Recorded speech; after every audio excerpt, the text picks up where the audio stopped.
नमस्कार साथियों और मेरे प्यारे विद्यार्थियों। आज हम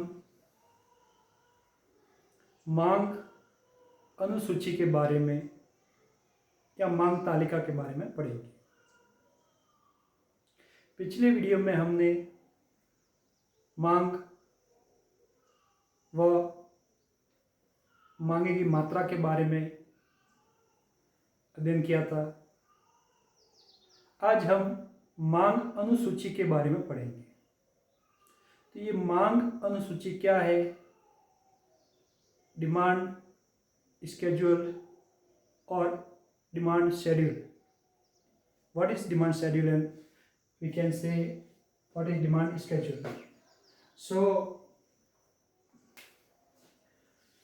मैं आपको बताना चाहूँगा कि सबसे पहले ये जो अनुसूची है, अनुसूची का मतलब क्या होता है? तालिका।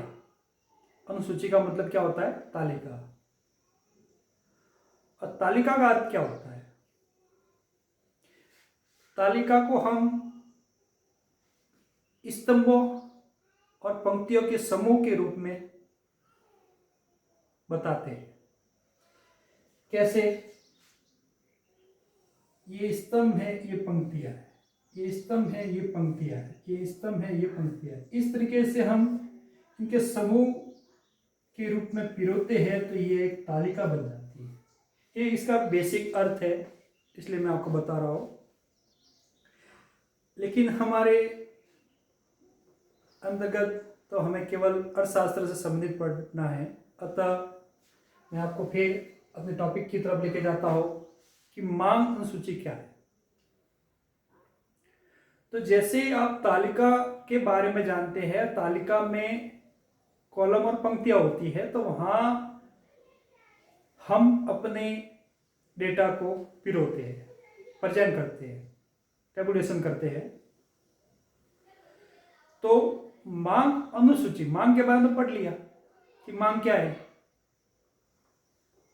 हमने उसका बेसिक अर्थ भी जान लिया था कि मांग एक निश्चित समय अवधि में निश्चित कीमतों पर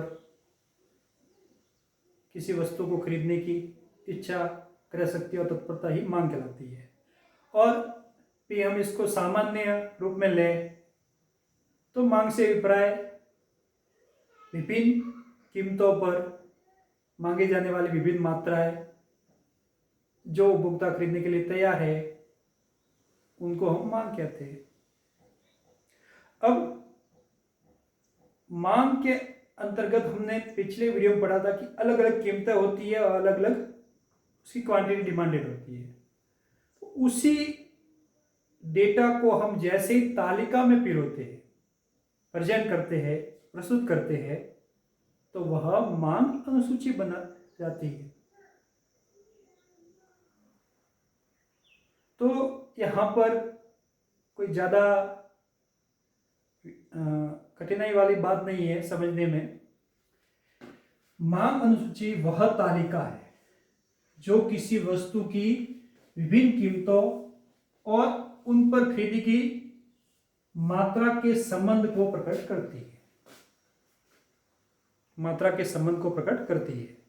एक तरफ अलग अलग कीमतें होगी और एक तरफ अलग अलग उसकी जो भी खरीदी गई मात्रा है वो दिखाई जाएगी, और इस तरीके से एक हमें एक तालिका मिलती है। वह तालिका ही मांग अनुसूची कहलाती है।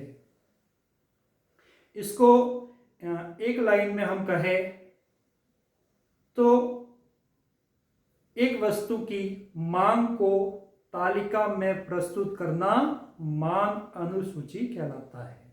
सिंपल। व्यक्तिगत है तो एक व्यक्ति आएगा, एक क्रेता आएगा। बाजार है तो सभी क्रेता आएंगे। तो किसी वस्तु की मांग को तालिका में प्रस्तुत करना मांग अनुसूची कहलाता है। अब जिस प्रकार से हमने मांग के बारे में पढ़ा था कि मांग दो प्रकार की होती है, वैसे ही मांग अनुसूची भी दो प्रकार की होती है। एक है व्यक्तिगत मांग अनुसूची और दूसरी है बाजार मांग अनुसूची। कोई ज्यादा अंतर नहीं है। जैसे हम व्यक्तिगत मांग अनुसूची के बारे में पढ़ेंगे तो वहां पर एक क्रेता की बात होगी, और जैसे बाजार मांग अनुसूची की बात करेंगे तो वहां सभी क्रेताओं के द्वारा जो खरीदी गई मात्रा है या जो मांग है उसको प्रदर्शित किया जाएगा। तो जैसे मैं आपको इसको तालिका के रूप में समझाता हूं। ये आपकी एक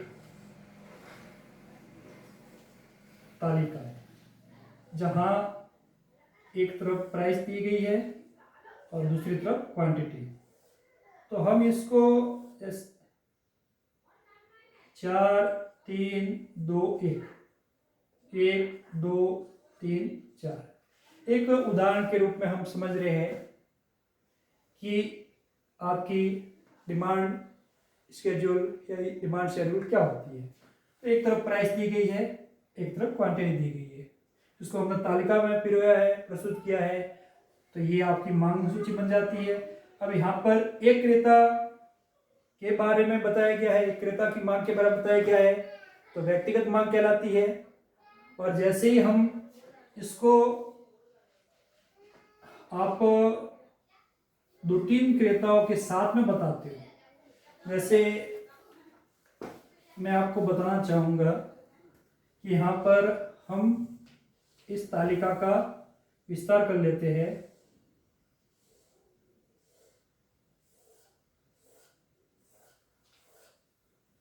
अब ये जैसे ए क्रेता है, ये बी क्रेता है और ये सी, और इसको हम मार्केट डिमांड कह देते हैं।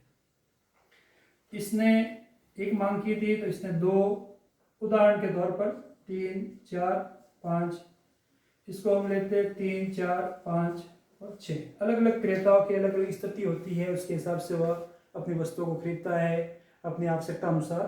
तो यहाँ पर जैसे हम बाजार मांग अनुसूची की बात करेंगे तो वहां पर आपको इन सबको जोड़ना होगा। 1 और 2 3 और 3 6, 5 4 9, 3 4 7 और 5 12, 4 5 9 और 6 15।